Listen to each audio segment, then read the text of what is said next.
I give all praise, glory, and honor to Yahweh, Bahashem, Yahweh Shai, which in Hebrew are the wonderful names of the Creator, our Heavenly Father, I Am, which this world has named God, and His beloved anointed Son, which this world has named Jesus. I give honor, respect, and thanks to all the true, faithful, and sincere apostles, elders, prophets, and torchbearers of the nation of Israel, who have willingly endured and risked much to bring forth the truth. Thank you, brothers. In this chapter, we are continuing the conversation of stability. Stability for the nation of Israel. Inside of that today, the 1/3, the men, the women, the children, the true believers, the remnant, the hopeful elect, finding stability as the judgments of the one true living most high power through His Son are rolling through this earth. So here we are, so-called Saturday, June 27th, 2026. It's been a long week. I spend time every day preparing for these chapters, and then I record them on so-called Saturdays. So much has happened this week, and we are witnessing the amplification of the words of the one true living most high power. So as that occurs, you, Israelite, must do a threat assessment. There is the man, the beast, and the dragon, all of whom are one. The man being Esau, Edom, Idumea, Mount Seir, the so-called white nation. Inside of them is that family, Amalek, who say they are and are not. They're angry, and their rulership has begun to come to an end. The beast is their beast system of governance. It's how they govern upon the earth today. And the dragon is how they carry themselves. It's an aspect of them, how they carry themselves. So we are between those two things. We're between the man, the beast, the dragon, working to defend their kingdom to the end, while the righteous judgment of our Father is rippling through the earth.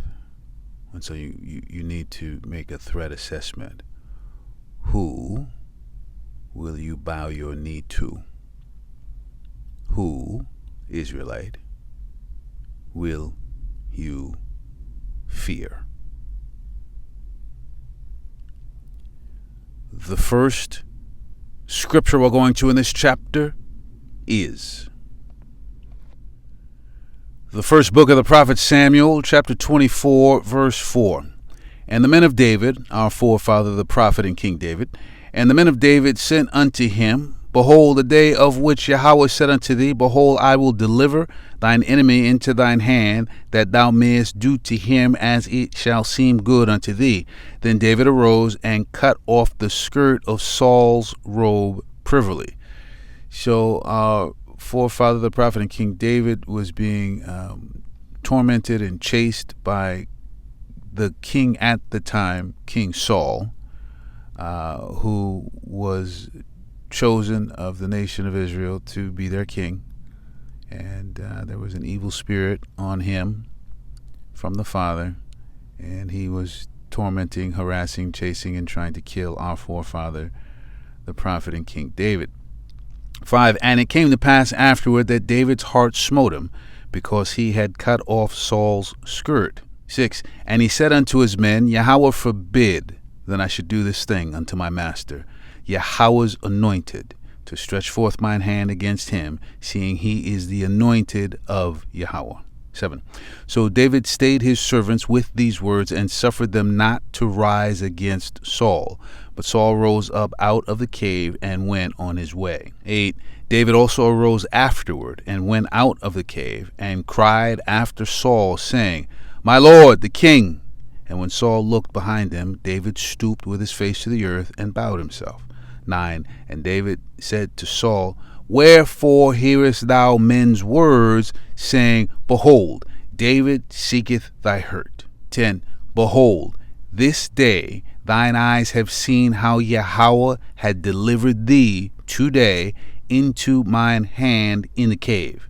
And some bade me kill thee, but mine eye spared thee, and I said, I will not put forth mine hand against my Lord, for he is Yahweh's anointed. 11. Moreover, my father, see the skirt of thy robe in my hand, for in that I cut off the skirt of thy robe, and killed thee not.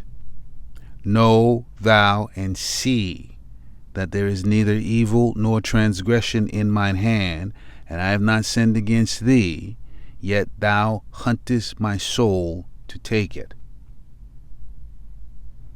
12. Yahweh judge between me and thee, and Yahweh avenge me of thee, but mine hand shall not be upon thee. 13. As saith the proverb of the ancients, wickedness proceedeth from the wicked, but mine hand shall not be upon thee. 14. After whom is the king of Israel come out? After whom dost thou pursue? After a dead dog? After a flea?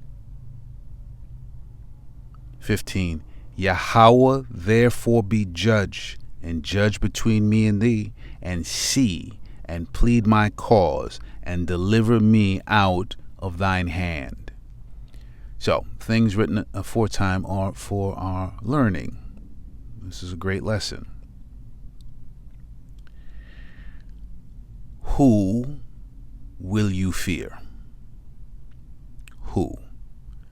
Our forefather, the prophet and King David, was in a tough spot. He was someone with an army trying to kill him repeatedly, finding out where he was and coming to get him repeatedly, and putting our forefather, the prophet and King David, putting his life in jeopardy, making chaos. He couldn't go home, all these things. And yet our forefather, the prophet and King David, understood who he had to fear and who he had to bow his knee to. And that was the one true living Most High power. That's it. That's his only salvation. And even here he says, may the Most High power judge between us. He knows everything. He's seen everything. So, Saul and his men, fearful when they're coming to get you. Yeah, it's a fearful sight. But our Father, which art in heaven, his power, his judgment, well, that is to be feared. That is to be feared. The book of Ephesians, chapter 6, verse 5. Servants, be obedient to them that are your masters, according to the flesh, with fear and trembling, in singleness of your heart, as unto the anointed. 6. Not with eye service, as men pleasers, but as the servants of the anointed, doing the will of the Most High power from the heart. 7. With good will doing service as to the Lord and not to men. 8. Knowing that whatsoever good thing any man doeth, the same shall he receive of the Lord, whether he be bond or free. 9. And ye masters, do the same things unto them, forbearing, threatening, knowing that your master also is in heaven, neither is there respect of persons with him. So we know how the story ends with our forefather, King Saul. We know how that story ends. Because he misplaced his fear of the one true living Most High power.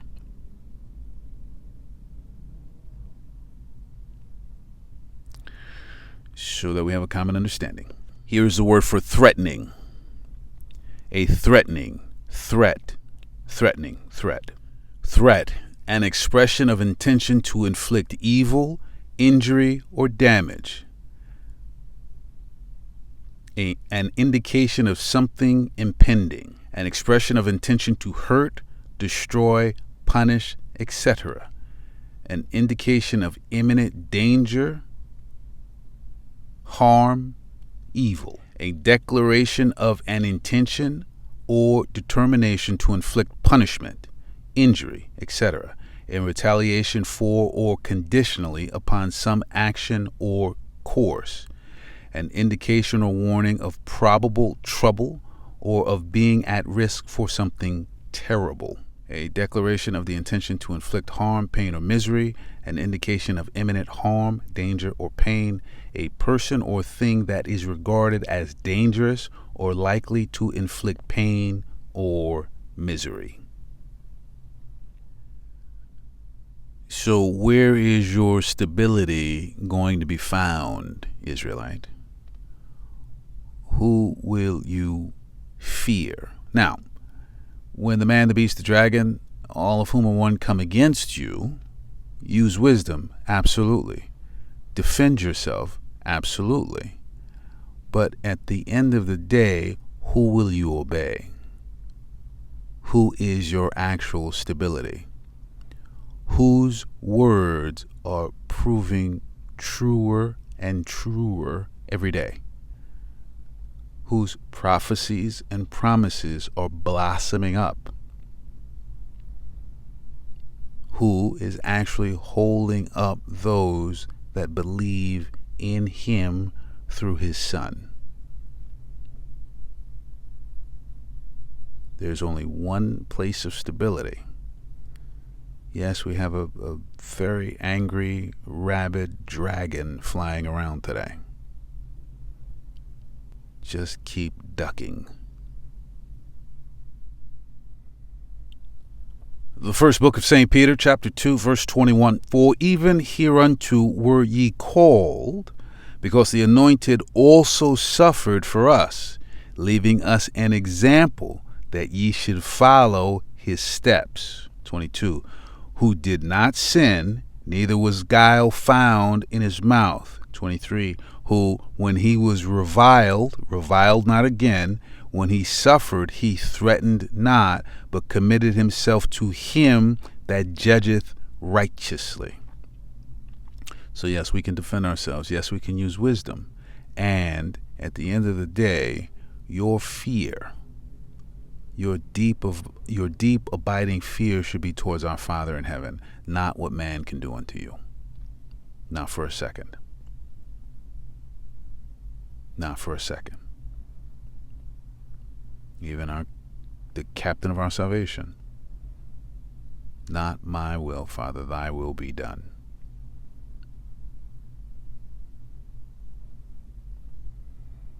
This is where stability is found, in the midst of an angry and vengeful dragon flying through the earth today, working to destroy everything that it can, and the righteous judgment of our Father through the Son amplifying upon the earth. You're going to need stable ground. You're going to need it. You're also going to need stable behaviors. And so if you understand where you are and who you serve and your salvation, you're going to do fine. No one says it's easy, but you're going to do fine. The man, the beast, the dragon, all of whom are one, the rulers of this last wicked kingdom, they are angry. You caved to the pressure. You caved to the Secretary General's obsession with targeting Israel. I'm sorry, but I have to make a point. I have to make a point of order. No, you will be quiet because this is what the chair should be doing. You spoke, I make a point of order. They should not be personal. They should not be personal. It should not be personal. You part of the bullying. I have a point of order. Shame on you. I have you a point of order. You spoke, I now will I not speak. walk out. You walk out. We have verified evidence. You part of this is a point of order. You part of this obsession. No personal You attack. part of this obsession. No personal. Excuse me. You will allow me to finish my words. Without Shameful. personal attack. You are part of this shameful behavior. No personal You are part of attack. it. Sorry. No personal attack. We'll come back Let to you. him We finish do- and we then do you need have to the call order. opportunity to speak. Sorry. No. Shame on you. Ambassador, Shame on you. Let Ambassador, him finish I and will then speak everybody and you will will have be the quiet. opportunity to speak. You work for the UN and you will respect the rules of the UN. Respect the rules of the UN. Ambassador, You will not allow you to bully us. We are a member state and you work for the UN and you will be quiet now. You will be quiet. Shameful. Excuse me, You and your shameful Can you- report. stop. So- I'm sorry. No personal attack. We know why you took this position. Sorry we will not again. allow you to be Sorry part again. of this shameful campaign. Sorry I will again. finish my words. Ambassador If you don't want to and listen, Vanessa, go sorry. out.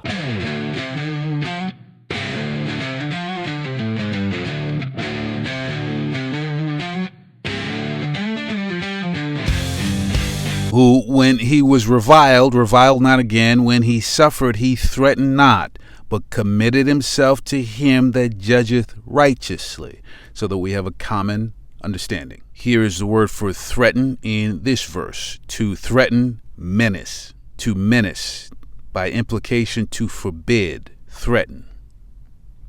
To threaten, menace. With sternest threats to forbid one, two. The book of Sirach, chapter 13, verse 3, Sirach is also called Ecclesiasticus. The rich man hath done wrong, and yet he threateneth withal. The rich man hath done wrong, and yet he threateneth withal. The poor is wronged, and he must entreat also. So the poor is wronged, and then they have to, ask for, pardon. The rich man hath done wrong, and yet he threateneth withal. Just so that you can identify where you are and who is who and what is what. The book of Revelation, chapter 12, verse 7, and there was war in heaven. Michael and his angels fought against the dragon, and the dragon fought and his angels. 8, and prevailed not, neither was their place found any more in heaven. So the front lines of that battle, remember, it's the voice of our Father through the Son, through the servants of the one true living most high power. And the front lines of that battle are the servants, boots down on the earth today. The men, the servants, the prophets, the apostles, the prophets, the priests, the preachers of the one true living most high power, the men who are out on the street at camp, the men who are giving classes, and the brothers who are online speaking this word in truth and in sincerity. The voice of our Father, the frequency and the vibration of our Father are coming through loud and clear, and it's getting clearer and clearer and louder. And there's an indictment of the man, the beast, and the dragon. There's an indictment going on. And their past is being exposed by the light that is being shined upon this earth through the servants of the one true living most high power.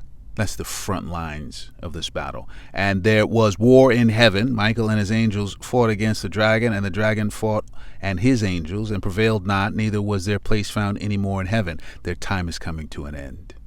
Their rulership is coming to an end. Their kingdom is coming to an end. 9, and the great dragon was cast out, that old serpent called the devil and Satan. Devil, deceivers. Satan, adversary and accuser.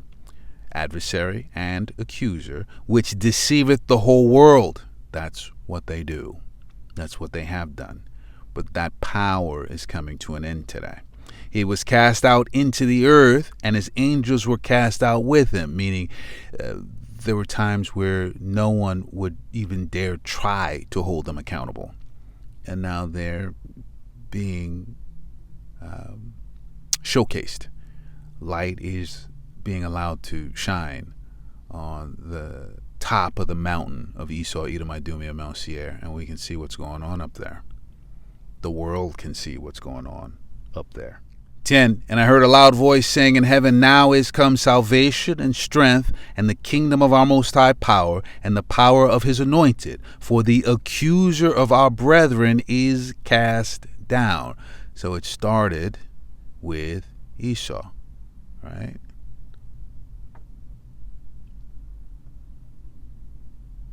It started with Esau. Now he has the spirit of Cain in him, but he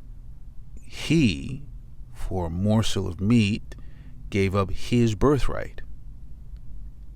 It meant nothing to him, and yet blamed Jacob. And they've been accusing us ever since.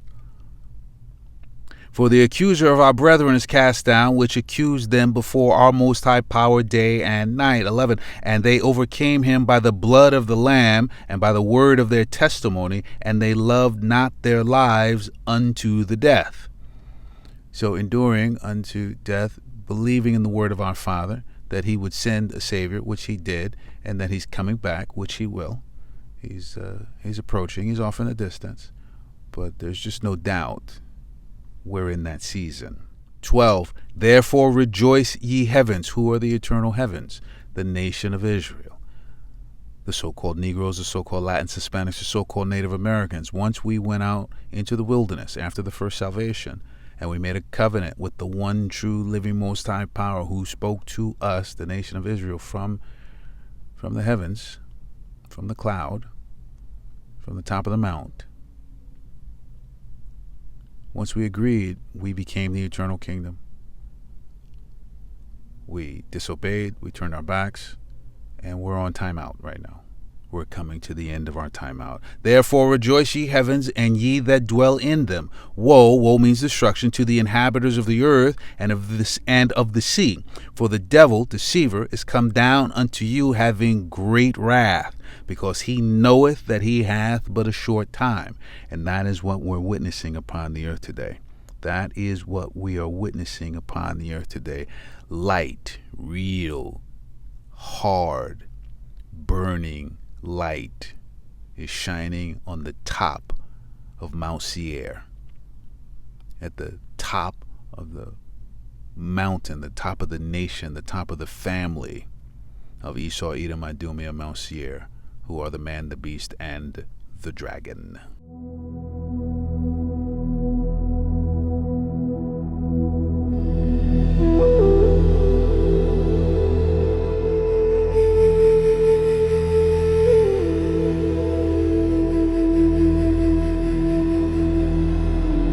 The Commission found indisputable evidence with regards to the deliberate, targeted killing of Palestinian children, including since the October 2025 ceasefire, the use of torture, inhumane and degrading treatment, including use of sexual and gender-based violence against Palestinian children, as well as targeting of critical infrastructure essential to children such as orphanages, healthcare, and educational facilities. We have witnessed more than 20,000 children who've been killed and more than 44,000 children who've been injured. Children constitute 30% of all those killed in OPT, and the killing and injuring of children has been a continuing activity. The man, the beast, the dragon, all of whom are one, they are not happy about all this attention. They're not happy about their power slipping away from them. They are not happy about it at all. So you have to make sure, as an Israelite, that you are in the protection of the one true living Most High power through his Son. You must. If you are off the path, if you are out of the strong tower, if you move from underneath the feathers of the one true living most high power, if you leave yourself exposed in any way, you are in severe danger. Even while you're in the safety of the one true living most high power's word, they're still going to try and come get you. 13, and when the dragon saw that he was cast unto the earth, he persecuted the woman which brought forth the man-child. That woman is the nation of Israel. That man-child is Yahushua, our King of Kings, our Lord of Lords, our Savior, our Master Prophet, our High Priest, and our brother through the bloodline and the seed line of Abraham, Isaac, and Jacob through the house of King David. 17, and the dragon was wroth, angry, furious with the woman, and went to make war with the remnant of her seed, which keep the commandments of the Most High Power and have the testimony of Yahushua the Anointed. So yeah, they're going to try and make war with you, all of us who are turned unto the Father today in truth and in sincerity, making our way back to our Father, standing at the right hand of Yahushua in the garden. Not my will, Father, thy will be done. So we're going to need the protection of our Father through the Son. We're going to need that. And the dragon was wroth, angry, furious, so that we have a common understanding. Assessment. An assessment is the systematic process of gathering, analyzing, and interpreting information to evaluate the quality, value, or state of something. It is used broadly across education, healthcare, finance, and business to measure performance, assign a value, or guide decision making. Risk and environmental. Identifies and ranks potential threats.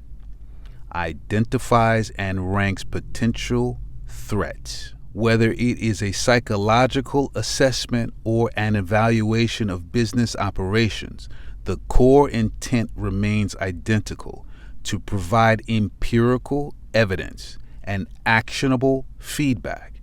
It helps professionals, individuals, or institutions identify areas of strength, pinpoint issues or vulnerabilities, and make informed, data-driven decisions on how to improve. How do I keep myself out of the deadly clutches of a furious dragon? How do I keep myself out of the clutches of a furious dragon? How do I not fall into the righteous judgment of the one true living most high power? These are the conversations on earth today for the Israelites. And here is the answer that's been there for us. The sons of the one true living most high power, the daughters of the one true living most high power, who are turned unto him through his Son, who he sent unto us, who are turned unto him in truth and in sincerity, filled with faith, hope, trust, and belief. Thus saith the Most High, as it is written. The book of the prophet Isaiah, chapter 43, verse 5, Fear not, for I am with thee. I will bring thy seed from the east and gather thee from the west. 6, I will say to the north, Give up, and to the south, Keep not back. Bring my sons from far, and my daughters from the ends of the earth. Thus saith the Most High, as it is written, Fear not, for I am with thee. He has spoken to his hopeful elect, and he's spoken to his servants clearly. The book of the prophet Jeremiah, chapter 1, verse 8, Be not afraid of their faces, for I am with thee to deliver thee, saith Yahweh. So what our Father's talking about is, go out here and speak this word, and you're going to see some angry faces from your own family, from 2/3 of the nation of Israel. They don't want to hear this. They don't want to hear this at all. They want you to talk some nice, sweet, fluffy, soft, rosy stuff. They don't want to hear the truth. And be not afraid of their faces, for I am the one true living most high power. I am, he is, he be, exists, with thee, to deliver thee, saith Yahweh. That's stability. And clearly after this last week, more and more we're going to need to stand in a very specific place of obedience to the one true living most high power, so that we can, most high willing, be here when Yahushua returns with the heavenly host and be taken up into the marriage.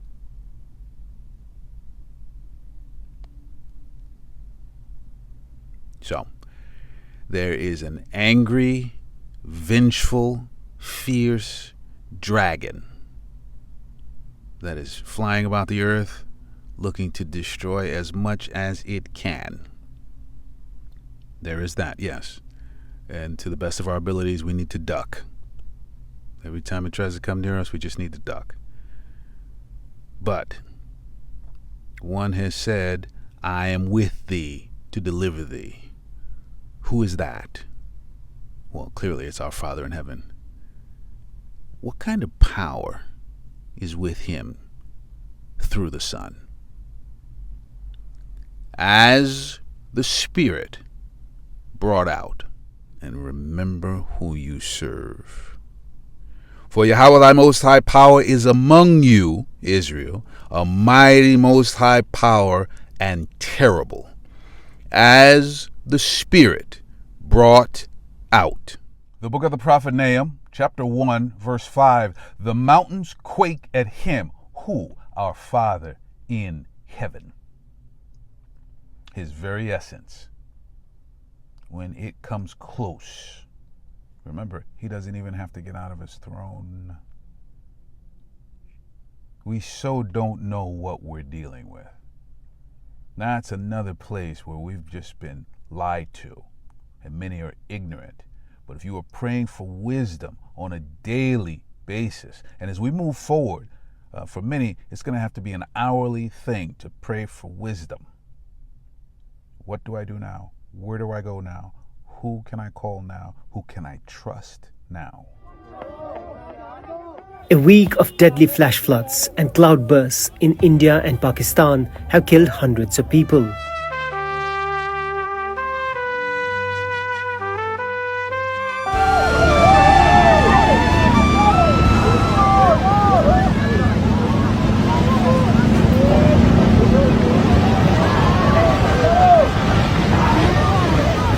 Thus saith the Most High, as it is written.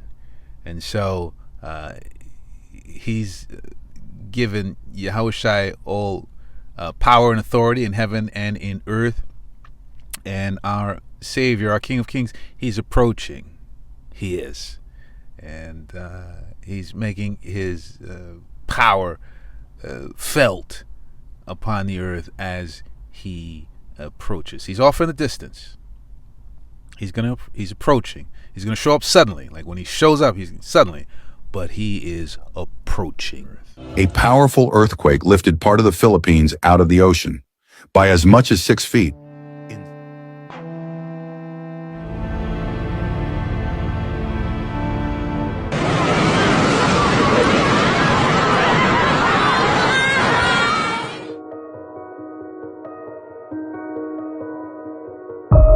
Okay, who upset planet Earth? Because this is major. Not one, not two, three major earthquakes in the last few hours. A 5.6 in Northern California near Redwood Valley, Mendocino County. Strong shake alerts. Thankfully, no major damage reported yet. We just had a major earthquake, and all my glass is broken. That was a mantle that just fell over on my husband's dresser. I had to go outside and walk through the rest of my house. I have no structural damage, but I have, as you can see, a huge mess to clean up. The 5.6 magnitude earthquake shook Mendocino County so hard that items inside this grocery store flew off the shelves. I've been here for 22 years. It's just never seen something like that before. Seismologists say it's the biggest quake to strike the area in nearly 9 decades. There were some reports of injuries, but no deaths, and there's no major damage to infrastructure, but thousands lost power. The house was rolling, dude. And scientists fear something larger may be looming. A new study finds the San Andreas and San Jacinto faults in Southern California have reached their highest stress levels in 1,000 years, raising concerns about the possibility of a large earthquake hitting the area. Then a 6.9 offshore Japan. No big tsunami threat, but definitely a wake-up call.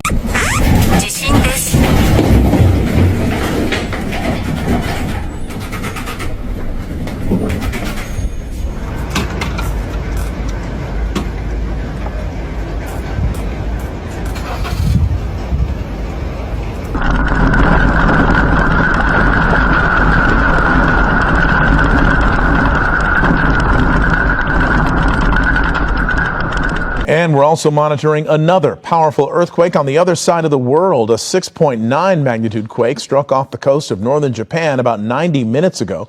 No tsunami threat from this one. This is something that Japan experiences a lot. I tend to see a lot of 5 and 6s there, but 6.9 is fairly high. And then a 7.1 in Venezuela. Amigo, acaba de haber un terremoto en Caracas. Acaba de haber un terremoto muy fuerte en Caracas. Se cayeron edificios. Se cayeron edificios. Se cayeron edificios. Miren cómo está eso. Se acaban de caer edificios. Todavía está temblando. Todavía está temblando. Esta es mi casa. Esta es mi casa. Ya va. Aquí se me cayó. Near Morón, with strong shaking in Caracas, some building damage, and even a tsunami alert issued for the region. This is extremely significant. I have reports at this hour of 2 major earthquakes in Venezuela. First, a very serious 7.1 tremor hit the town Morón, which minutes later was followed by a 7.5. Morón is about 90 miles from Venezuela's capital of Caracas. We're seeing heavy damage in Caracas with homes and buildings that have collapsed. Tsunami alerts have been issued for Puerto Rico and Virgin Islands.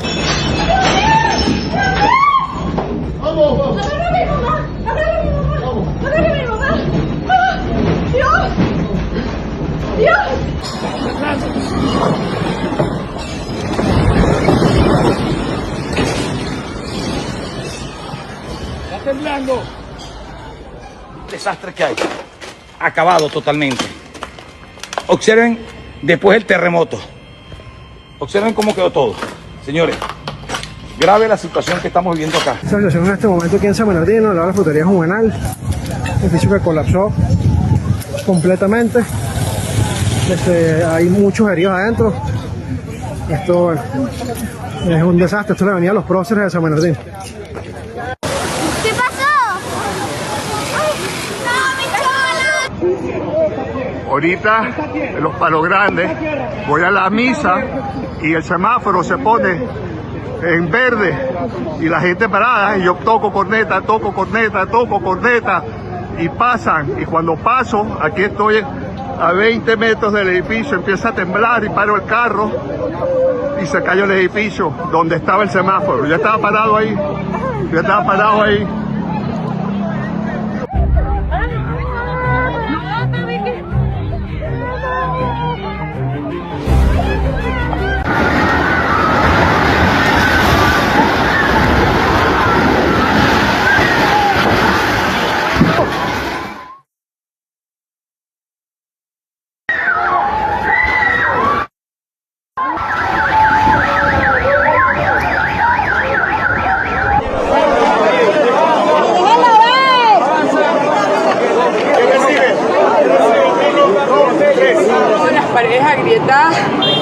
Pudimos abrir la puerta como pudimos, una nube de humo que no nos dejaba ver, y bueno, cuando bajamos el escenario era de película de terror. Tuvimos tuvimos que subir por encima de los escombros y todo. La conserje con la bebé y todos los vecinos bajando, pero los de este edificio solo he podido ver que han salido una familia.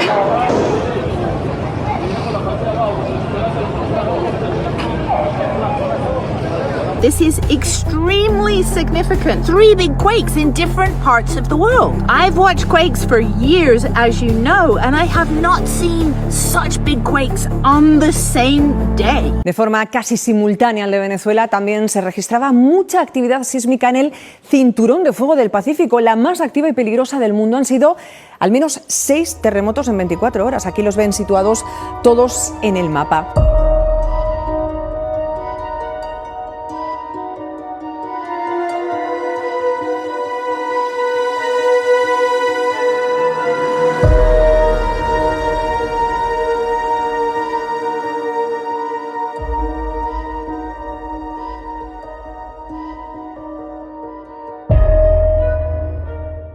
So the cover photo for Book 2, Chapter 148, last week's chapter, makes more sense after this current week we just went through, doesn't it? It makes more sense. There were those who are turned unto the Father in truth and in sincerity. And as things crumbled around them, they had stability. They had stability. There's a lot of mourning going on. There is. And it's going to be hard for a lot of people. But remember, if you get a little weak, put your knee down on the word of the one true living most high power. And then when you get your strength back, stand back up on the word of the one true living most high power. And you have to remember, our Father is a righteous judge. You have to remember that.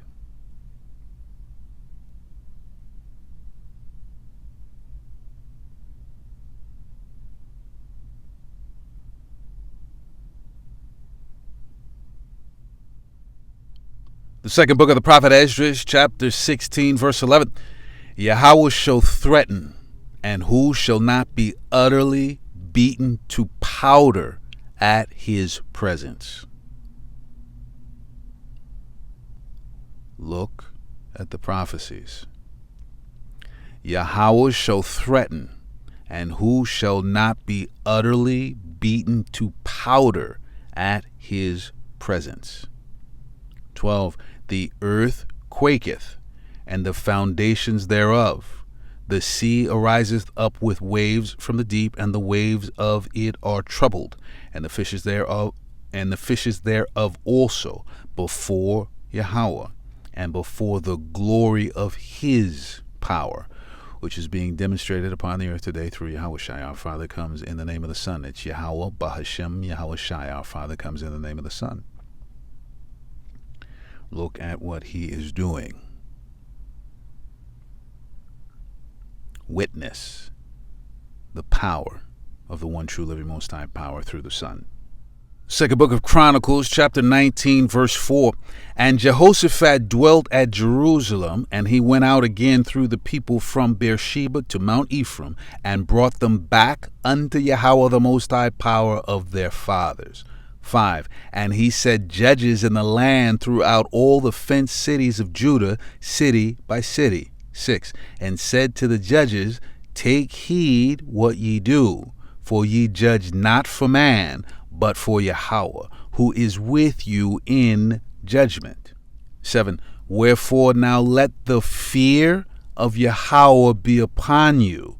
Take heed and do it. For there is no iniquity with Yahweh our most high power, nor respect of persons, nor taking of gifts. So it doesn't matter who you are. There were police officers, firefighters, pastors, teachers. The Father knows who we really are. So it doesn't matter what you present to the world. It matters what you present unto the one true living Most High power as an Israelite. It goes for everyone on the earth, but as always, this is just a message to Israel. So, wherefore now let the fear of Yahweh be upon you, so that we really have a common understanding. Here is the definition for fear. Terror, dread, object of dread. Fear, dread, great terror, dreadful greatly. A sudden alarm. The object feared by implication, the feeling, dreadful fear, great fear, terror, dread. Object of dread, fear, terror. The book of the prophet Amos, chapter 3, verse 6. Shall a trumpet be blown in the city, and the people not be afraid? Shall there be evil in a city, and Yahweh hath not done it? Our Father is the King of all. He knows all and sees all. Judgment has begun upon this earth. You need to find your way to the garden. Not my will, Father, thy will be done. But you need to find your way there in truth and in sincerity, filled with wisdom, discernment, knowledge, and understanding. Because the Father's love is present. 7. Surely Yahweh the Most High power will do nothing, but he revealeth his secret unto his servants, the prophets.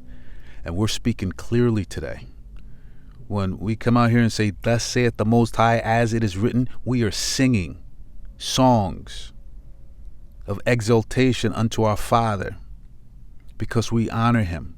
We honor his words, his prophecies, and his promises. His secrets, his secret counsel, what he has given us to speak, and we speak it loudly and clearly. We're singing the song of salvation today unto our brothers and sisters who can hear it. When we speak, thus saith the Most High, as it is written, we are singing the song of salvation for the nation of Israel, the Israelites.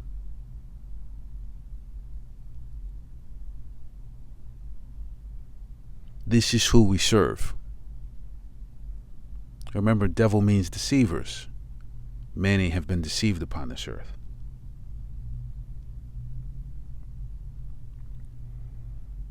We're in a specific time now. As the Spirit brought out our humility, understanding that we serve the one true living Most High power, who for his sons and daughters, the Israelites, today the so-called Negroes, the so-called Latins, Hispanics, and so-called Native Americans, he wants the best for us. He loves us. He's chosen us. So, truly my soul waiteth. It means we trust him. We respect him. We honor him. We honor him. We fear him.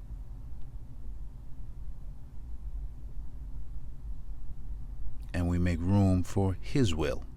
The book of Deuteronomy, chapter 32, verse 39. See now that I, even I am he, and there is no power with me. I kill, and I make alive. I wound, and I heal. Neither is there any that can deliver out of my hand. Thus saith the Most High, as it is written.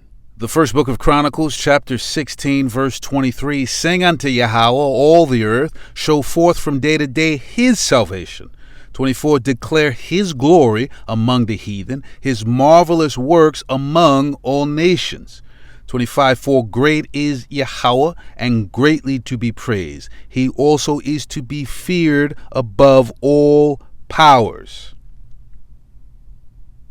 This is what there is to understand. This is what there is to know. This is what there is to comprehend. 26. For all the powers of the people are idols, but Yahweh made the heavens. There is one true, living, Most High power. when the other nations understood that he had chosen the nation of Israel, they went off and made their own powers. That's what they did. And the Father winked at that for a little while. But now he wants to make sure his sons and daughters are correctly aligned unto him. Those who are spread to the four corners of the earth. 23, sing unto Yahweh all the earth. Why? Because we as the Israelites are spread to the four corners of this earth. And we are to sing, thus saith the Most High, as it is written. We are to sing, thus saith the Most High, as it is written. What our Father says shall occur, shall occur. Show forth from day to day his salvation. So we're still alive. We are standing on our feet. We are turned unto our Father through the Son. We are being filled with the Holy Spirit, and we are being filled with wisdom. And we, in the Spirit, have made our way to, or in the process of making our way to, the garden to stand next to Yahushai. Not my will, Father, thy will be done. Waiting for the deliverance that's promised unto the nation of Israel. And understanding that we serve the only true, living, Most High power. And when we sing, thus saith the Most High, as it is written, when we sing about the prophecies and the promises, when we sing about the excellency and the sheer might of our Father through the Son, we're loving our Father in that way. We're worshiping our Father in that way. And he is making that power through his Son known unto all the nations. Many are starting to really understand that there is in fact a living Most High power, and that he has begun to visit this earth. Bro, there's a tornado outside right now.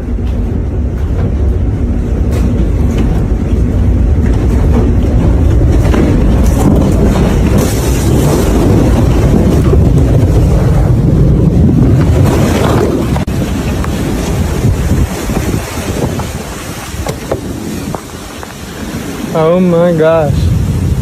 What in the world just happened? Am I good?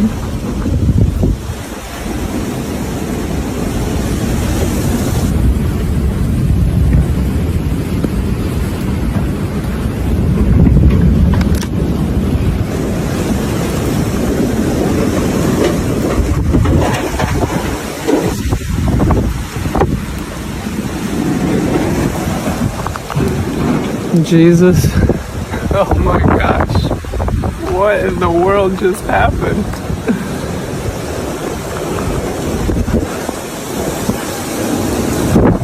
What in the world just happened?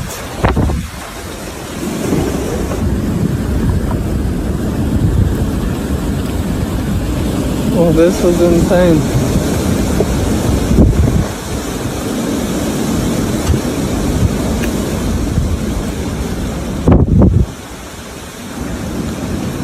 I mean, I feel alright.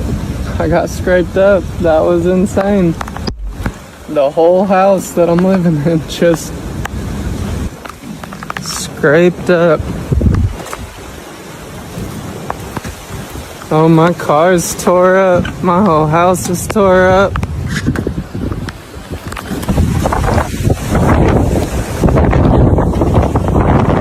Oh, I need to get back under there. The man, the beast, the dragon, all of whom are one, yeah, they have that technology. They do. But that sheer, raw, from the beginning power, they don't have that. They don't have access unto that. They just don't. Our Father is showing his might, that he can take you out whenever he chooses, and that in the midst of whatever, he'll keep you alive just so you can go be a witness and speak on his behalf. So that one with the tornado, even at the end, he was like, I should hide again. Because you can feel what's going on upon this earth. And that this little flesh, these vessels, nothing compared to raw, authentic, original power. This tech stuff is new. The original let there be power has started to visit the earth again.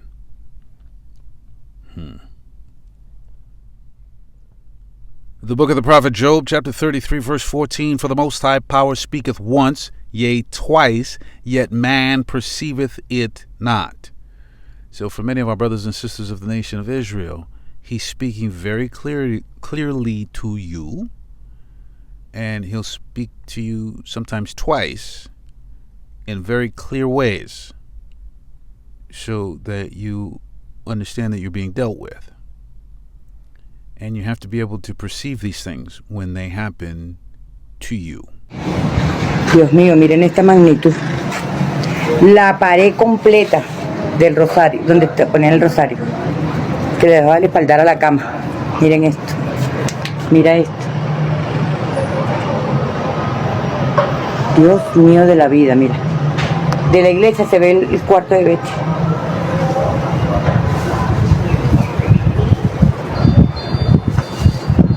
Fue un terror, terremoto prácticamente, ¿me entiendes? Perdí todo. Perdí el baño, perdí todos mis cosas, mira. A la vista está. Perdimos todo. Pero hay muchas personas que han perdido todo. Soy el pastor Carlos Arismendi de la Anunciadora de Sion, Ferias. El pastor Jesús Rafael Rojas Ortega. La iglesia se vino al piso. La casa, los pastores quedamos sepultados ahí. Yo pude salir con la niña pequeña. Solamente la pastora y Miné todavía están ahí. Están ahí, por favor. Que vean este video. Etiquéteselo al pastor Rojo. Etiquéteselo a la pastora Marbeli. Por favor, para que mis hermanos se enteren. Si es que no tenemos señal.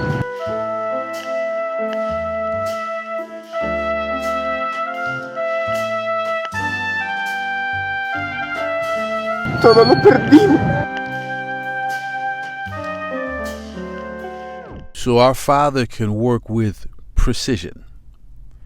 So in the first video, the woman said the wall where I kept the rosaries is gone, right?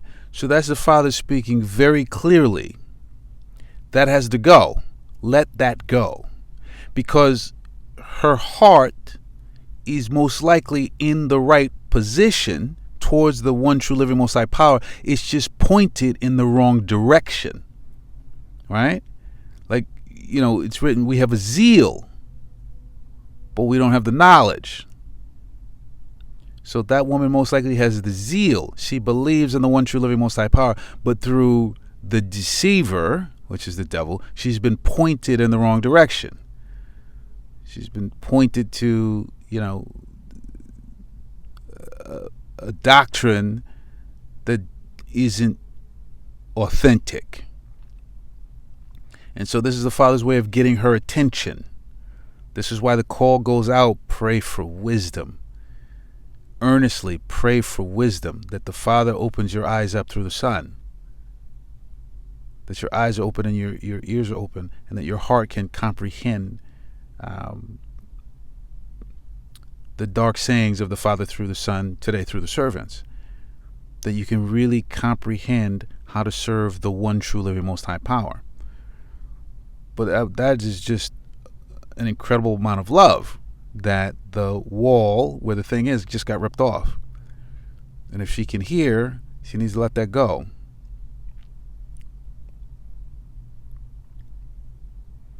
So, the dragon can't get to her because her heart really is in the right place. She's just been pointed in the wrong direction. But if she doesn't aim towards the Father correctly through the Son, she'll have no protection. She'll have no protection. And so our Father's demonstrating for many today, you have time now to figure out who I am through the Son. Before this really amps all the way up, you have time now. You have nothing. Many have nothing today. So who are they going to reach out to? Who? Who are they going to reach out to? This is the place right here. And so you need to make a threat assessment.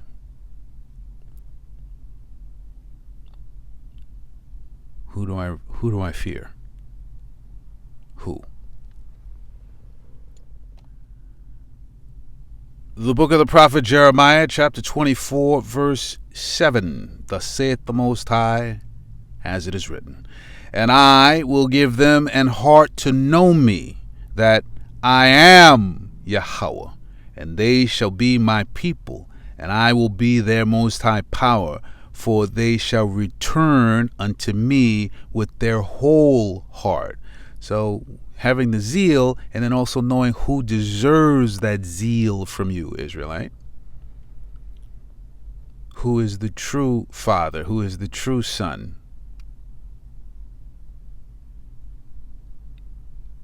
And that has to be given unto you. But you have to turn unto the Father with your whole heart.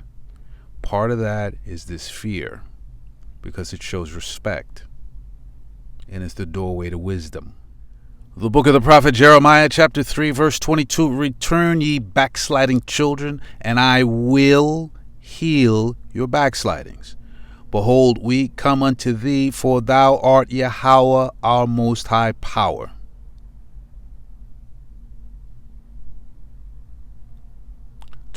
Truly in vain is salvation hoped for from the hills and from the multitude of mountains. Truly in Yahweh our most high power is the salvation of Israel. So there are no groves, there are no idols, there are no powers that can save you. There are no other nations, governments, entities that can save you.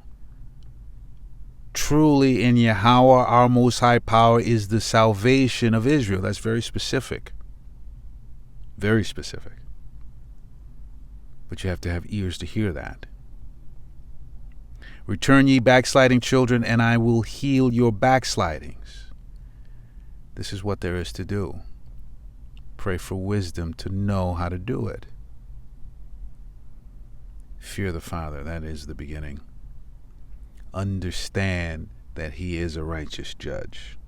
The book of the prophet Jeremiah, chapter 4, verse 1. If thou wilt return, O Israel, saith Yahweh, return unto me. And if thou wilt put away thine abominations out of my sight, then shalt thou not remove. So, to have that stability, we have to serve the one true living most high power. In truth and in sincerity, the correct most high power, the correct anointed Yahushai, who is a dark-skinned man. So there are just basic things you have to accept. Or not, but this is that choice. The servants are out here singing the songs loudly and clearly. Thus saith the Most High, as it is written. Here are the prophecies, here are the prophecies, here are the promises. Here's the timeline. Here's where we are in the timeline. Here's what's coming. Singing. Just singing loud and clear. If thou wilt return, O Israel, saith Yahweh, return unto me, and if thou wilt put away thine abominations out of my sight, then shalt thou not remove. So you got to get rid of the abominations. Dietary laws. Men dress like men, women dress like women. The basic 10 Commandments. There are things to be done. There are things to be let go of as well. If not, you have two fronts to deal with, Israelite. you have the righteous judgment of the one true living most high power, but you also have a furious dragon that is looking to destroy as much as it can, and it has power and authority today.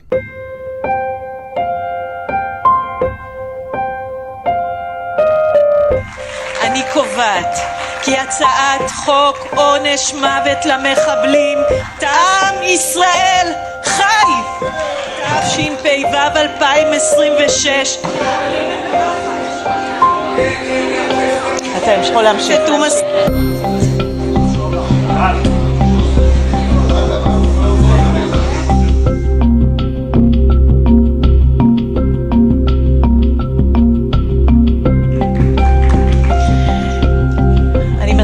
חבר הכנסת ניסים וטורי. תומא סולימאן, קריאה ראשונה.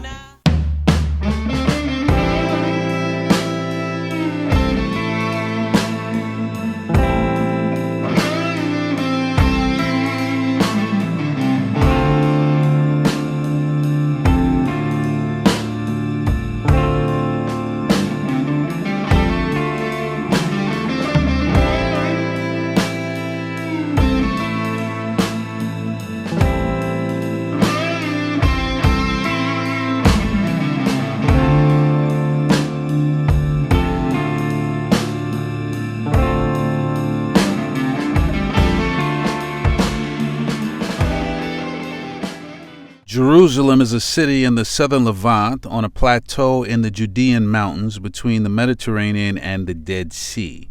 It is one of the oldest cities in the world and is considered holy to the three major Abrahamic religions, Judaism, Christianity, and Islam.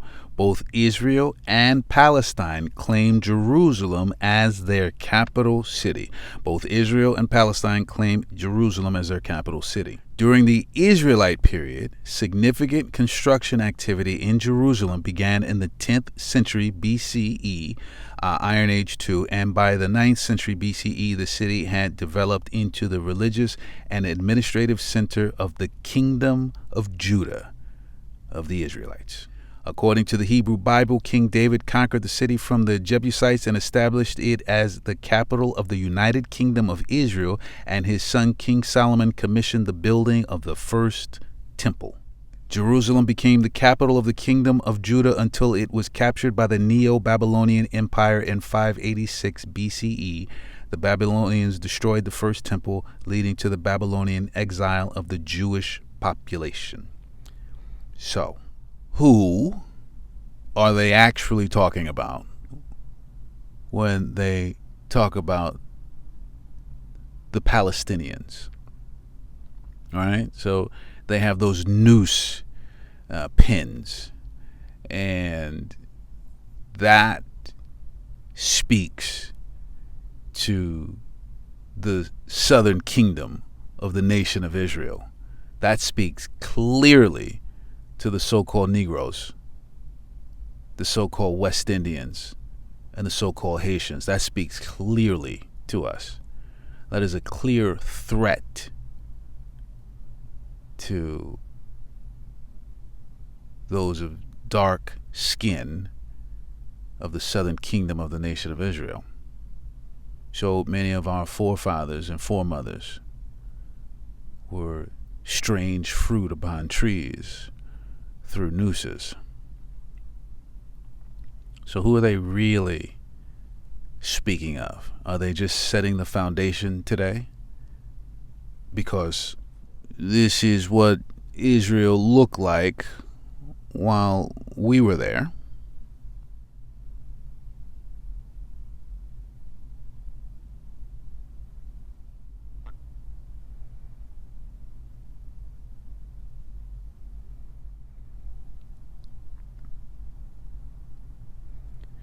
And then the Palestinians moved in.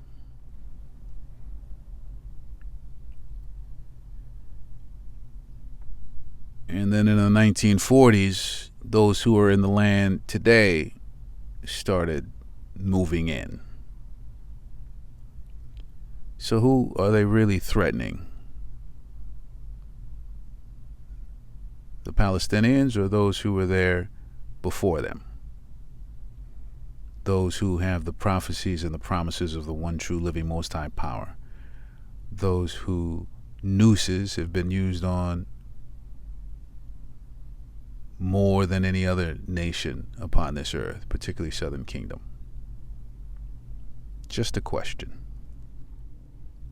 The book of Exodus, chapter 17, verse 8, then came Amalek and fought with Israel in Rephidim.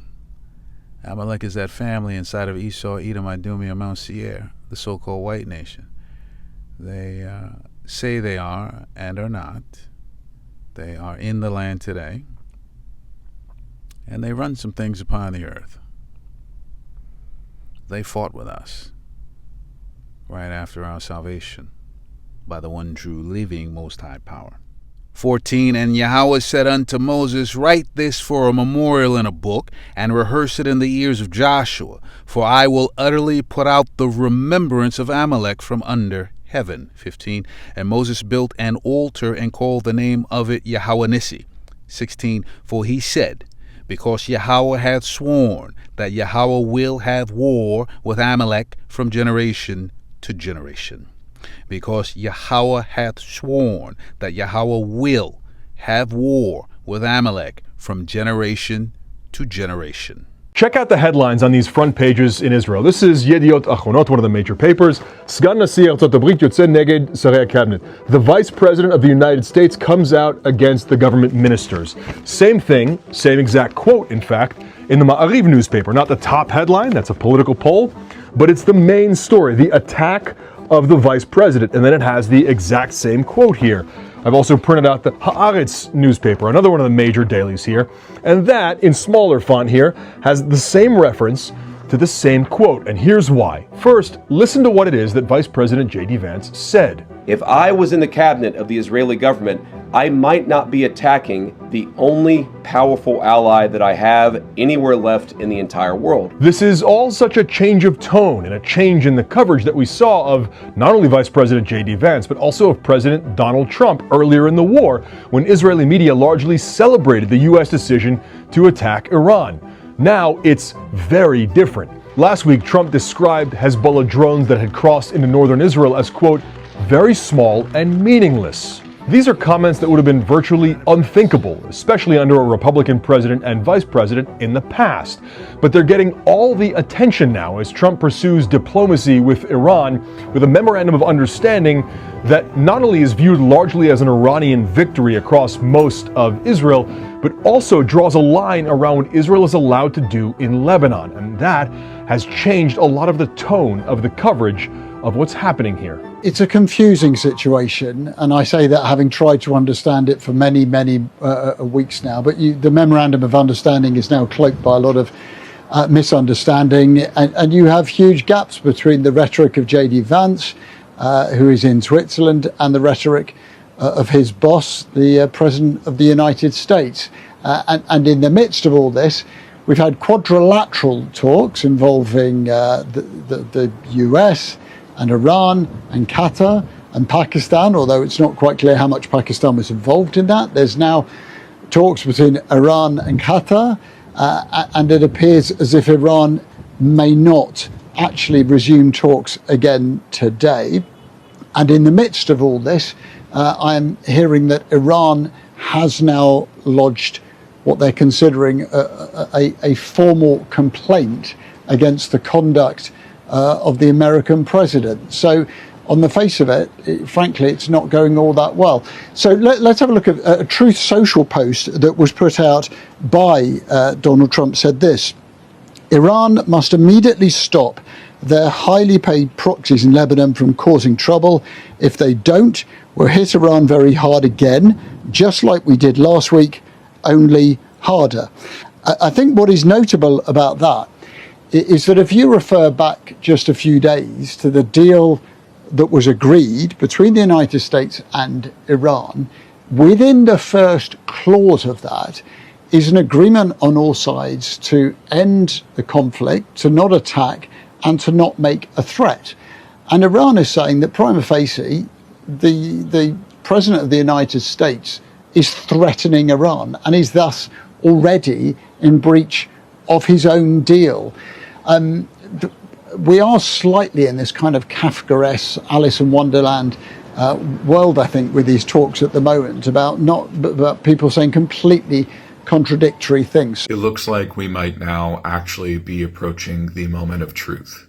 The moment where we find out if our rulers would rather avoid an entire economic collapse or if they would prefer to continue to send arms to Israel. Just days after the MOU being signed, Iran has reclosed the Strait of Hormuz thanks to Israel's bombing in Lebanon. This is coming after Donald Trump himself said on live television that the United States had maybe 4 weeks left of oil. That 4-week time frame is why the U.S. basically completely and utterly surrendered to Iran. We signed a deal under worse terms than I even thought was possible. But with Iran closing the strait, they are making it clear that yes, Israel is tied to this deal inherently. Iran is stating that they know that Israel is only able to wage the wars that they wage because of U.S. support. They are stating clearly that no longer is it enough for us to just say that we're going to talk to Israel, that we're going to ask them politely to stop their genocide, which makes the situation abundantly clear. We have 4 weeks to rein Israel in truly and actually, as in the good and honest threat of cutting Israel off must finally be used if the U.S. wants to avoid a major economic collapse. And what is terrifying as a citizen of the U.S. is I don't know which they're going to choose. Because logic would dictate that the correct thing to do is to stop supporting Israel in order to save ourselves. But that logic has been true this entire time. Our constant support of Israel has led to nothing but loss. We have given them billions upon billions of dollars, and all we have to show for it is a genocide and the loss of trust and respect on the world stage. And now we are staring down the barrel of a possible total economic collapse because of Israel. But that was always going to be the case. Sooner or later, that was always the way this ends. But now we're here. We're at the moment. And it's time to find out what country our rulers care about more. The United States or Israel. The man, the beast, the dragon, all of whom are one, they've been around for quite some time. But the words of our Father, they are blossoming. The judgment spoken for this last wicked kingdom, it's blossoming. And we are witnessing it. The second book of Chronicles, chapter 20, verse 2. Then there came some that told Jehoshaphat, saying, There cometh a great multitude against thee from beyond the sea on this side Syria, and behold, they be in Hazazon-Tamar, which is in Gedi. 3. And Jehoshaphat feared, and set himself to seek Yahweh, and proclaimed a fast throughout all Judea. That's wisdom. That's how you get that stability. You do a threat assessment and say, I know where my power is. I know who my power is. I know who the one true living most high power is. I know what I have power to do in my hands, and that's prayer. That's fasting. That's supplication. I'm a servant of the one true living most high power. 4. And Judah gathered themselves together to ask help of Yahweh. Even out of all the cities of Judah they came to seek Yahweh. That's wisdom that leads to stability, that keeps you in stability. 5. And Jehoshaphat stood in the congregation of Judah and Jerusalem in the house of Yahweh before the new court. 6. And said, O Yahweh, the most high power of our fathers, art not thou the most high power in heaven? And rulest not thou over all the kingdoms of the heathen? And in thine hand is there not power and might, so that none is able to withstand thee? The second book of the prophet Esdras, chapter 16, verse 19. Behold, famine and plague, tribulation and anguish are sent as scourges for amendment. So our Father has power and might, and he can go against anyone he chooses. And he has defended the nation of Israel time and time and time and time again. And so we pray unto him for his will. We pray unto him for what he has said he would do for the nation of Israel. We pray unto him for what he said he will do unto the other nations.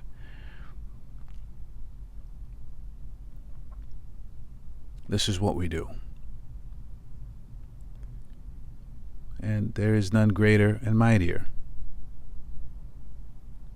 Behold, famine and plague, tribulation and anguish are sent as scourges for amendment. So there are some of the nation of Israel who have forgotten who we serve, and his power and his might and his glory and his righteous judgment. And so the Father, through the Son, is reminding many on the earth today that he still exists and that his words are real, and that there is still time, even at this late hour, to turn back unto our Father in heaven. Behold, famine and plague, tribulation and anguish are sent as scourges for amendment, to get it right. The book of the prophet Ezekiel, chapter 9, verse 4, And Yahweh said unto him, Go through the midst of the city, through the midst of Jerusalem, and set a mark upon the foreheads of the men that sigh and that cry for all the abominations that be done in the midst thereof. This is our Father, Yahweh, the Most High Power, the Creator of heaven and earth, the Creator of all things, the Creator and Destroyer, speaking unto the angels that do mighty work for him. 5, And to the others he said in mine hearing, Go ye after him throughout the city, and smite. Let not your eye spare, neither have ye pity. 6, Slay utterly old and young, both maids and little children and women, but come not near any man upon whom is the mark, and begin at my sanctuary. So many have questions. Many have a question in regards to brothers and sisters of the northern kingdom, those in Venezuela. The question is why? The question is why? Slay utterly old and young, both maids and little children and women, but come not near any man upon whom is the mark, and begin at my sanctuary. It begins with us, the nation of Israel, and the Father's judging us. This is the time of judgment, and he's a righteous judge. You have no idea what those souls have done in other lifetimes, other regenerations. You have no idea. You have no idea what's been in their heart here and now. But if you fear the one true living Most High Power, that means you trust him, and that he has no iniquity in him. And he is simply giving everyone what they deserve. I know it's a hard thing to hear for some, but you have to stand on the truth. That's where the stability actually is. You have to stand on the truth.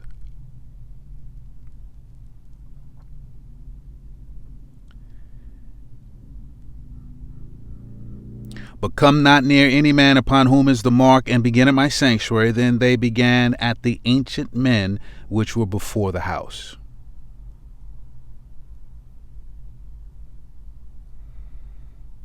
So he starts with us.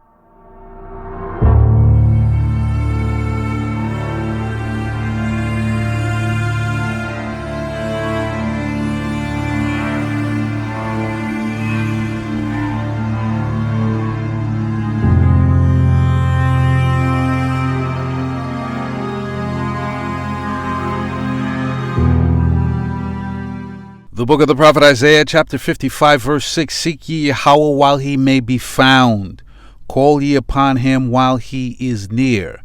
So if you fear the one true living Most High Power, you begin to have some wisdom, you start to understand where we are in the timeline, you can see the amplification, but you can also see the frequency. Things are happening quicker and quicker, back to back, and there are combinations of things happening. So, for instance, our brothers and sisters of Ephraim, those who are in Puerto Rico, this heat wave, this oppressive heat wave is there, right? And remember, they don't have water. A lot of places don't have water. Heat wave and water.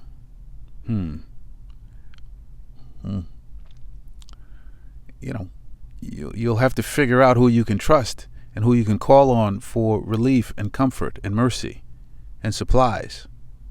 And you'll have to figure that out real quick, because there's only one true living Most High power. And he has said, behold, my servant shall eat, behold, my servant shall drink. Seek ye Yahweh while he may be found, call ye upon him while he is near. 7, let the wicked forsake his way, and the unrighteous man his thoughts, and let him return unto Yahweh, and he will have mercy upon him, and to our Most High Powerful he will abundantly pardon. So if you're willing to do your work, find what pleases our Father, and do those things that pleases our Father, and you know, the big ones are dropping the abominations. Dropping the abominations. Look through the Bible and see what you can find around abominations. Search the scriptures. And let go. 8, for my thoughts are not your thoughts, neither are your ways my ways, saith Yahweh. 9, for as the heavens are higher than the earth, so are my ways higher than yours, and my thoughts than your thoughts. 10, for as the rain cometh down, and the snow from heaven, and returneth not thither, but watereth the earth, and maketh it bring forth the bud, that it may give seed to the sower, and bread to the eater. 11, so shall my word be that goeth forth out of my mouth. It shall not return unto me void, but it shall accomplish that which I please, and it shall prosper in the thing whereto I sent it. That's wisdom, to really understand that what our Father says shall occur, shall occur. So he said, start at my sanctuary. Hot, hot, hot time in Puerto Rico without any water. And then it amplifies. The book of Revelation, chapter 16, verse 8, and the fourth angel poured out his vial upon the sun, and power was given unto him to scorch men with fire. 9, and men were scorched with great heat, and blasphemed the name of the Most High Power, which hath power over these plagues. And they repented not to give him glory. There's really nowhere in the country of France today that is escaping this punishing heat wave. Half of the country, more than half the country, is in the red alert zone. That's the maximum alert zone for heat waves, which means essentially that, you know, that there is a danger to life from excessive exposure to the heat. The rest of the country, or nearly all the rest of the country, is in the orange zone, which is 1 degree down. So we're all suffering, and records are going to tumble today, tomorrow. Already on Monday, it was the hottest ever day recorded in June, and everything suggests that it's going to get even more intense over the next couple of days. What it means in practice for people's lives is that they're staying inside. A massive heat wave is spreading all across Europe. The most seriously affected country at the moment does seem to be France. Parts of the country were hotter than the Sahara Desert, reaching 107 degrees. And remember, most of Europe doesn't really do air conditioning. We know at least 40 people have died since Thursday alone, among them, sadly, 2 young children who were left in the back of a hot car. But the majority have died drowning, swimming in unsupervised water. Threat assessment. Really weighing the odds. So yes, the man, the beast, the dragon, all of whom are one, they have great power. The power's starting to dwindle, but they still have power upon the earth today. They're coming to try and destroy you, Israelite. And they can't defend against the one true living Most High Power through his Son. So who will you fear? Who will you trust? Who will you serve? The man, the beast, the dragon, or the one true living Most High power. The book of the prophet Daniel, chapter 7, verse 7. After this I saw in the night visions, and behold, a fourth beast, dreadful and terrible, and strong exceedingly. And it had great iron teeth. It devoured and brake in pieces, and stamped the residue with the feet of it. And it was diverse from all the beasts that were before it, and it had 10 horns. So this beast is the beast system of governance. It's this last kingdom, this last wicked kingdom. It is run from Mystery Babylon the Great, the so-called United States of America. It's the only one to be run from here, although it's, people elsewhere are sort of running it. But this is that system in place, that beast. 19, then I would know the truth of the fourth beast, which was diverse from all the others, exceeding dreadful, whose teeth were of iron, and his nails of brass, which devoured, brake in pieces, and stamped the residue with his feet. Not nice, not kind, not cuddly. Death. Death.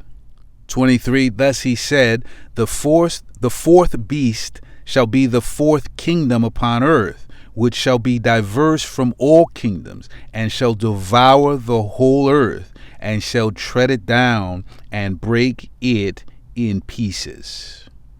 And shall break it in pieces. And they are angry, and with the power they have left, they're threatening everyone. Video posted by TMZ DC shows a woman being questioned by federal officers after reaching her hand into the reflecting pool in Washington, D.C. A man wearing a National Park Service shirt approaches her as he appears to be recording video of her on his cell phone. The man then waves over other authorities. Officers from National Park Service, the National Guard, U.S. Park Police, and the U.S. Marshals can be seen in the video around the woman. At one point, there are at least 9 officers around her.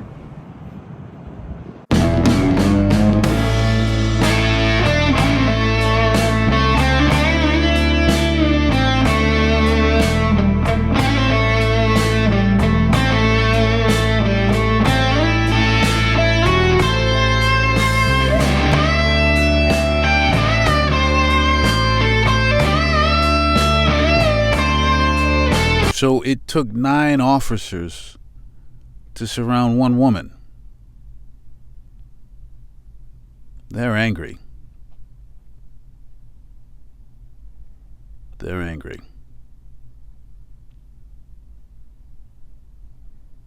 This is where we are. Pay attention. The book of Exodus, chapter 15, verse 11. Who is like unto thee, O Yahweh, among the powers? Who is like thee, glorious in holiness, fearful in praises, doing wonders? What our Father says shall occur, shall occur. It's occurring. It's blossoming. We're witnessing it. We are witnessing it. 1 Kings chapter 8, verse 37. If there be in the land famine, if there be pestilence, blasting, mildew, locust, or if there be caterpillar, if their enemy besiege them in the land of their cities, whatsoever plague, whatsoever sickness there be. 38. What prayer and supplication soever be made by any man or by all thy people, Israel, which shall know every man the plague of his own heart, and spread forth his hands toward this house. 39. Then hear thou in heaven thy dwelling place, and forgive, and do, and give to every man according to his ways, whose heart thou knowest, for thou, even thou only, knowest the hearts of all the children of men. So this is our forefather, King Solomon, dedicating the temple unto our Father in heaven. And he's saying, if anyone of Israel praise unto this house, or praise unto our Father, basically, that our Father will hear that prayer. That our Father will hear that prayer. And he mentions specific things, like caterpillars. The book of Psalms, chapter 105, verse 33, he smote the vines also and their fig trees and brake the trees of their coasts. This is talking about our Father in heaven and the salvation out of Egypt, physical Egypt the first time. 34, he spake, our Father which art in heaven, he spake, and the locusts came, and caterpillars, and that without number.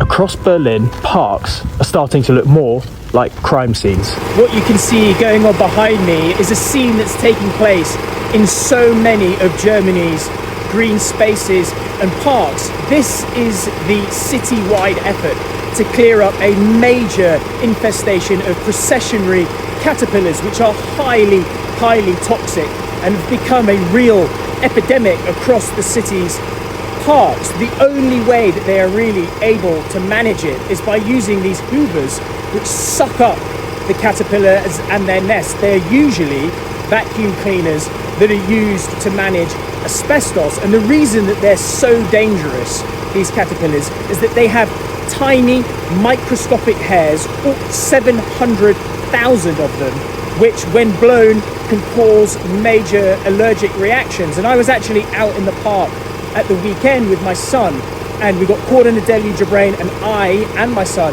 have now come up in one of these rashes. The situation is such a big problem that there are some 2,000 trees only in this park that I'm in, Jungfernheide, which have been infected. What the authorities have been telling me here is that they can't clear all of them. It's just impossible to do. That they are just clearing the trees where there are major thoroughfares where people walk under, and that in some cases they want to try to clear somewhere between 20 trees a day, but that sometimes is just not possible. The official told me earlier that over the weekend they spent one day clearing one tree that had almost 800 nests in. It's just a simple threat assessment. Who has real, authentic, original power? Who has that? I'm not discounting the man, the beast, and the dragon. They have been given power. They have been given a kingdom and dominion until Yahushua returns with the heavenly host. Their power is diminishing, yes, but they still have power. They do. The question today is, as things amplify upon the earth, who will you fear? Who will you bow the knee to? Who will you trust with your salvation? Who? Because our Father through the Son is showing incredible power upon this earth today. Incredible power. And it's continuing to blossom. The book of the prophet Job, chapter 28, verse 28, and unto man he said, behold, the fear of Yahweh, that is wisdom, and to depart from evil is understanding. So one way to depart from evil is to stop tempting the one true living most high power. That time is over. Stop tempting him. Stop tempting the one true living most high power. As the Spirit brought out, for those of you who really don't want to do the work, just a friendly reminder. Fire's coming. Fire is coming.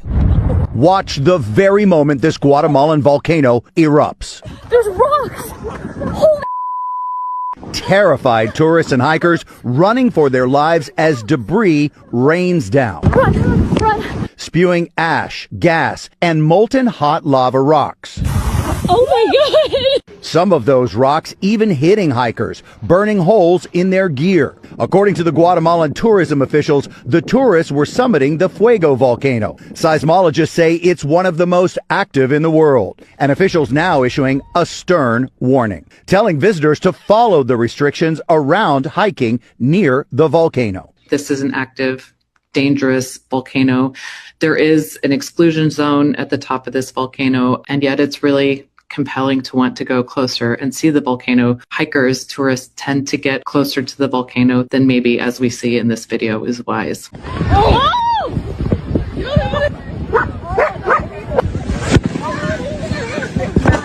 No mames. Wow.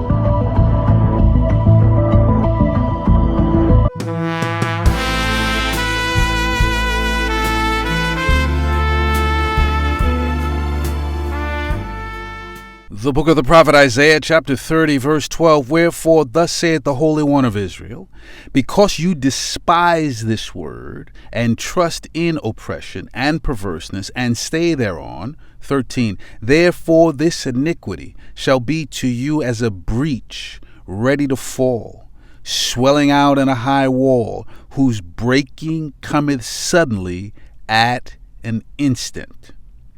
So you'll look and say, that wall's been there. That wall's been there for a long time. Nothing's going to happen to that wall. I'm safe and secure. You see a little swelling in it. You think, no, I'm fine. I'm fine.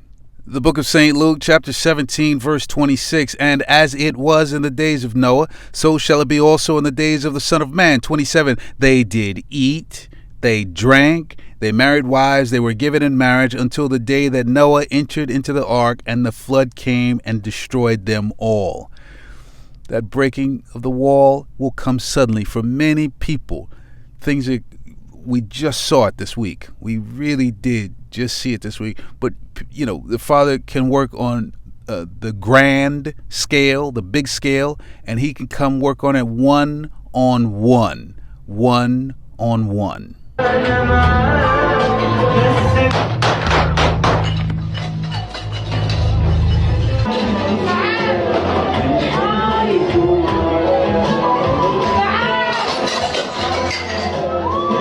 Yes, it is a tough place to be.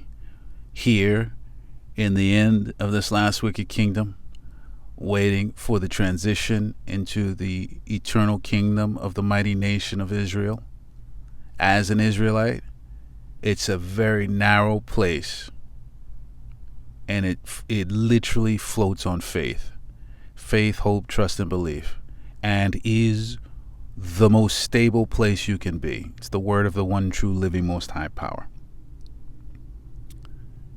And that's the heart of it. That's the heart of it. That's the heart of it.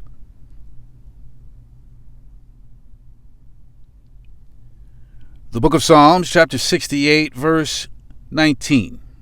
Blessed be Yahweh, who daily loadeth us with benefits, even the most high power of our salvation, Selah, our daily bread. That's a measure of your closeness to the Father, your daily bread.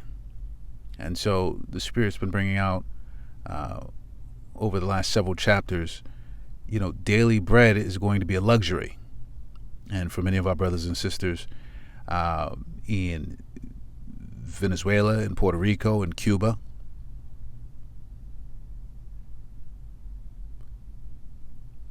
they need that daily bread. So in the absence of daily bread, do you have the spirit of faith, hope, trust, and belief? Because that satisfies the soul. Do you have that until the water comes, until the bread comes, until the food comes? Do you have that to hold you over? These are the benefits. Blessed be Yahweh, who daily loadeth us with benefits. There are the modern day prophets, the brothers who are out on the street at camp, the brothers who are giving classes, and the brothers who are online speaking this word in truth and in sincerity. They are feeding the sheep hourly. Hourly. Remember, this is going to go away. Put some in your lunchbox. Put some in your lunchbox for later. 20, he that is our Most High power is the Most High power of salvation, and unto the Most High power Yahweh belong the issues from death. He can pull us out. He can pull us through.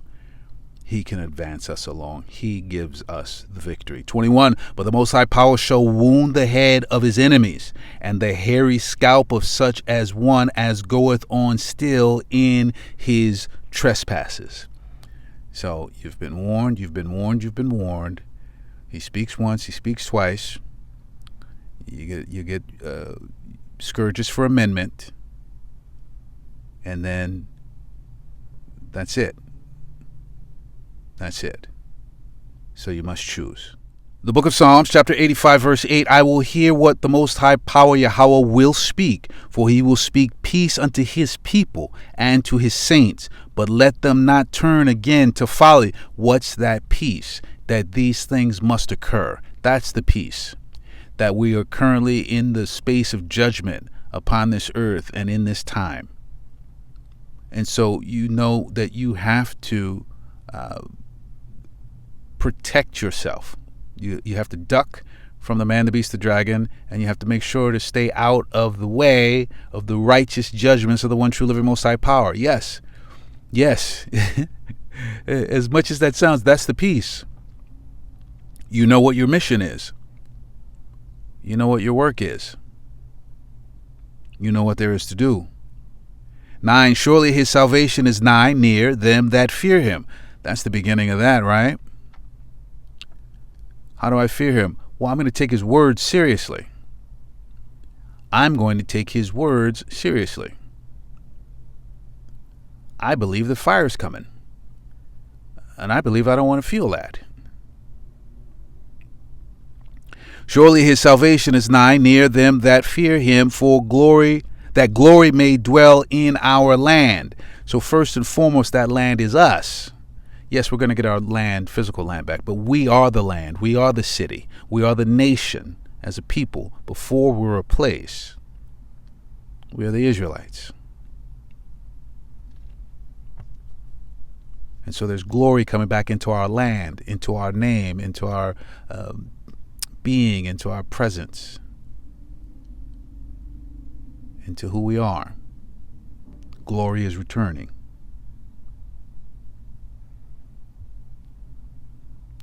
And our Father is a righteous judge. As our glory is returning, the last scripture we're going to in this chapter is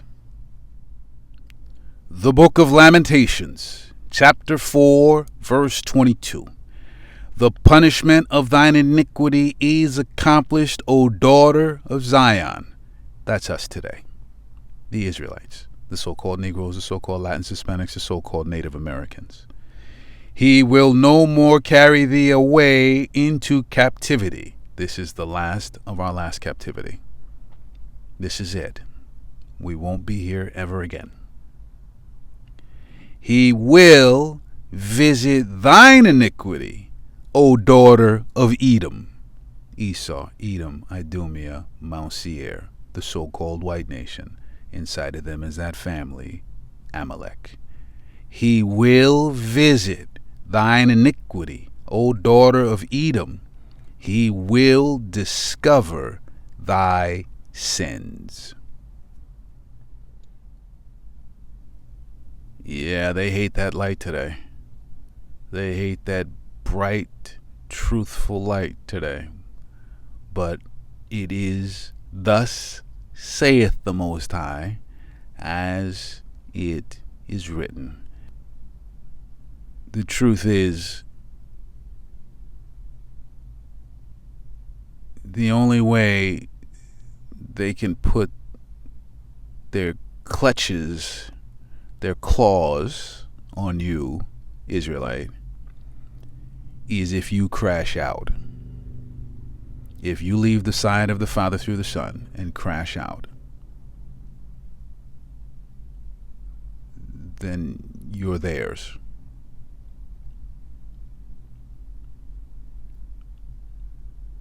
Be in the garden with Yahushua. Not my will, thy will be done, Father. Make no mistake about it. World War III and the nuclear destruction of America are coming. It will coincide exactly with the return of our King of Kings, Lord of Lords, Savior, High Priest, and Brother Yahushua. Thus saith Yahweh. Philippians 2, 9 through 11. Wherefore Yahweh also hath highly exalted him, and given him a name which is above every name, that at the name of Yahushua every knee shall bow, of things in heaven, and things in earth, and things under the earth, and that every tongue should confess that Yahushua is Lord, to the glory of Yahweh the Father. As it is written, Thus saith Yahweh, and nothing can stop it. This is a final warning, Israel. Shake off this world, remember who you are, and come home. All praise, glory, and honor to Yahweh, Bahashem, Yahushai.